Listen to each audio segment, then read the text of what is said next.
हम लोग एक सीरीज़ चालू कर रहे हैं, इसमें आपको बहुत सारी नॉलेज मिलने वाली है, आपको एआई एजेंट्स के रिलेटेड सब कुछ जानकारी मिलेगी, कैसे बनाते हैं, क्या होता है, सब कुछ। तो पूरी सीरीज़ देखना ज़रूर से और आज की वीडियो में आपको पता चलेगा कि एआई एजेंट क्या होता है, वर्कफ्लो क्या होता है, उनके बीच में डिफरेंस क्या होता है। फॉलो करके रखना, आगे भी जल्दी वीडियो आएँगे। सबसे पहले एजेंट होता है जो एलएलएम के ऊपर डिपेंड करता है, इसको अपन टूल्स का एक्सेस दे देते हैं। और वर्कफ्लो क्या होता है, वर्कफ्लो एक फिक्स्ड फ्लो होता है और इसमें प्लेटफॉर्म यूज़ होता है। सबसे पहले अगर वर्कफ्लो है तो उसमें अपन एनीटाइम, ज़ेपियर, मेक.com यूज़ कर सकते हैं और अगर एआई एजेंट है तो उसके लिए अपन लैंगचेन, क्रू एआई और ये सब अपन यूज़ करते हैं। सबसे पहले वर्कफ्लो का मैं आपको एक प्रोसेस बताता हूँ होता क्या है। तो वर्कफ्लो में होता है एक इनपुट जिसमें अपन आप ट्रिगर टाइप करें, जैसे मैंने बोल दिया कि मुझे जीमेल पर एक मैं मैसेज करूँगा, एक प्रोसेसिंग लॉजिक कि उसमें होगा क्या, मुझे करना क्या होगा उसमें, वो जो मतलब जो मैंने इनपुट किया है उसके बेसिस पर। और एक आउटपुट कि आउटपुट में मुझे कैसा चाहिए, जैसे मुझे एक रिपोर्ट चाहिए, मुझे एक इमेज चाहिए, कुछ भी। अब इसके बेसिस पर अपन एक एग्जांपल डिस्कस करते हैं। सबसे पहले जो मैं एग्जांपल डिस्कस करूँगा वो होगा एक इमेज जनरेशन का। मतलब कि है ना, मैं एक प्रॉम्प्ट दूँगा, मुझे एक डिफाइंड इमेज चाहिए, भले ही वो ऐड क्रिएटिव हो या कैसा भी हो। अब उसमें अपन ने सबसे पहले एक इनपुट ट्रिगर दिया, इनपुट ट्रिगर में मैंने उसको एक थोड़ा बहुत डेटा दे दिया कि मैंने उसको अपने ब्रांड के बारे में बता दिया या फिर मैंने उसको कोई यूआरएल दे दिया। अब एक एलएलएम चेन होगा, वो क्या करेगा कि उसके पास एक सिस्टम प्रॉम्प्ट होगा। वो सिस्टम प्रॉम्प्ट और वो इनपुट डेटा को यूज़ करके अपने को एक प्रॉम्प्ट देगा इमेज जनरेट करने के लिए।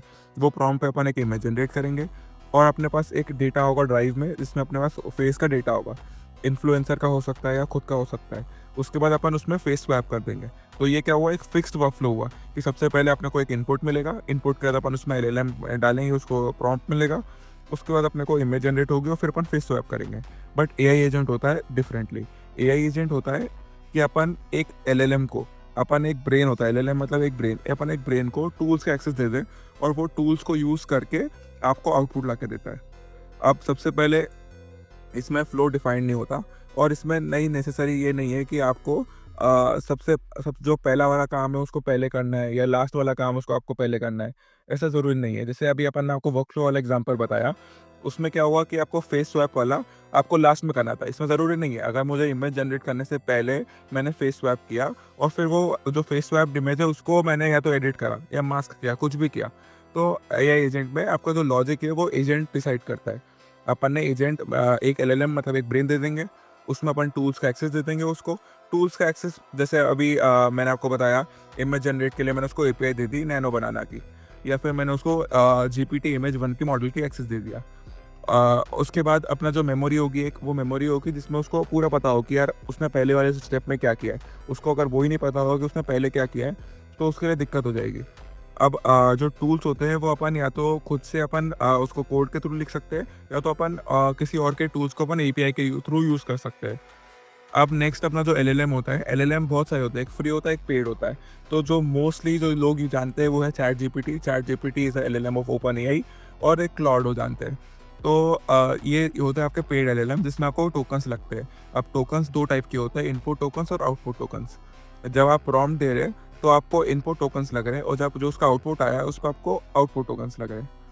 अब जो एलएलएम है, वो एलएलएम फ्री वाले भी होते हैं। फ्री वाले में आपको एक रेट लिमिट मिलती है कि आप इतने मतलब आप इतने प्रॉम्प्ट डाल सकते हो डेली के, या आप इतने टोकन्स का आप काम कर सकते हो इनपुट आउटपुट। तो फ्री में आप यूज़ कर सकते हो ग्रॉक। ग्रॉक में ओपन एआई का ओएसएस अवेलेबल है, बहुत अच्छा आउटपुट आता है और मेटा का स्काउट और मैवरिक भी है। अब फ्री में आपको ओपन आउटर मिलेंगे। ओपन आउटर में आपको लिमिट कम है बट आपको बहुत सारे मॉडल्स का एक्सेस मिल जाएगा वहाँ पे और आपको कुछ क्रेडिट्स में मिलेगा, उसको आप यूज़ कर सकते हो। और फ्री में आपको नोबिता डॉट एआई है जिसमें आपको क्वेन का मॉडल मिलेगा और बहुत ज़्यादा एक्सेस है, मतलब आपका एकदम प्रोडक्शन टाइप यूसेज है, तो आप नोबिता डॉट एआई यूज़ कर सकते हो जिसमें आपको हाई एक्सेस मिलेगा क्वेन मॉडल के अंदर। अब एआई एजेंट्स को अपन, जो मैंने आपको भी बताया एग्जाम्पल, अपन अब इसको फेस स्वैपिंग के लिए यूज़ करते हैं। अब अपने को करना क्या है कि है ना, एआई एजेंट्स अपन ने सबसे पहले एक इनपुट डाल दिया कि अपन उसमें अपना ब्रांड का नाम डालेंगे और ब्रांड के नाम के बाद अपन आउटपुट डालेंगे। आउटपुट में क्या आएगा, इमेज आएगा, ठीक है।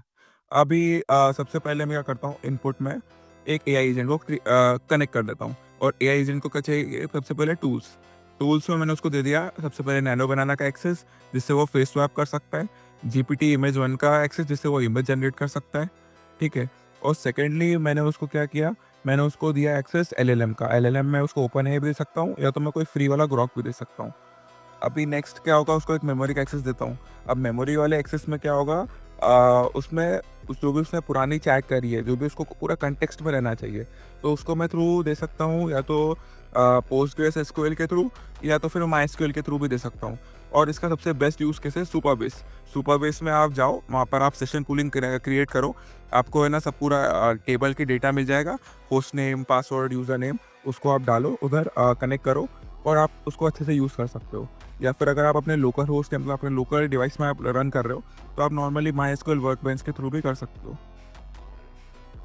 अभी जैसे ही आपने उसको मेमोरी का एक्सेस दे दिया, अब नेक्स्ट अपना काम होगा आउटपुट। अब उसको एक आउटपुट जनरेट कर देगा वो। और इसमें आप और भी बहुत सारे अलग-अलग एजेंट्स भी क्रिएट कर सकते हो। मतलब कि अपन ने एक ऑर्केस्ट्रा एजेंट बनाया, वो ऑर्केस्ट्रा एजेंट दूसरे एजेंट को कमांड कर रहा है। वो दूसरे एजेंट पे और टूल्स है, वो आपको एक आउटपुट लाके दे रहे हैं। फिर उसके आउटपुट से आपका दूसरा एजेंट काम कर रहा है। तो इस टाइप से भी आप करके कर सकते हो। अगर आपको आगे भी सीखना है इसके रिलेटेड, तो आप सब्सक्राइब करके रख लो, आपको आगे भी वीडियो आएँगे।